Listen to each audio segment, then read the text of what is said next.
ద్వారా ఒక కమ్మ కులస్తుడు మాదిగ కులస్తుని ప్రేరేపించి కమ్మ కులస్తుని ఇంట్లో దొంగతనం చేయమని ప్రేరేపించినందుకు ముద్దాయిగా ఏదైతే కమ్మ కులస్తుడో ఆ కమ్మ కులస్తుని ఫస్ట్ విచారించాల్సిన బాధ్యత స్థానిక ఎస్ఎస్ఓ అయిన జగదీష్ ఉంటుంది.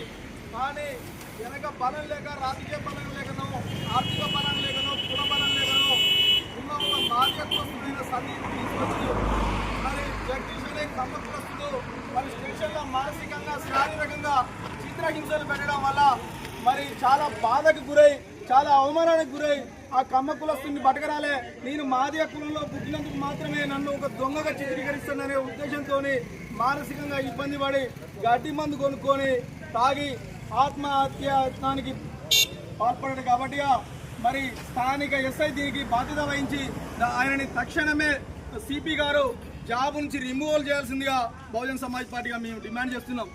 ఒక విషయం ఏంటంటే ఇది ఈ తిమ్మలాపాలెం మండలమే కాదు, పక్కన మదిర అసెంబ్లీలో కూడా మాదిగలను పోలీసులే కొడతారు. అక్కడ కమ్మ కులస్తులు ప్రేరేపిస్తే మరి మాదిగలను ఒక చిన్న బంక్లో గొడవైనందుకు మాదిగలను తీసుకొచ్చి మరి చింతగాని పోలీస్ స్టేషన్లో కొట్టారు. అదేవిధంగా ముదిగొండ పోలీస్ స్టేషన్లో మాదపురానికి సంబంధించిన ఒక మాదిగ కులస్తురాలని కమ్మ కులస్తుడు జాకెట్ బండి దించి మాదిగ కులస్తులను కొట్టడం జరిగింది. అయితే జిల్లా వ్యాప్తంగా కూడా మాదిగల పైన లేదా బీసీల పైన, ఎస్సీల పైన అనేక దాడులు జరుగుతున్నాయి.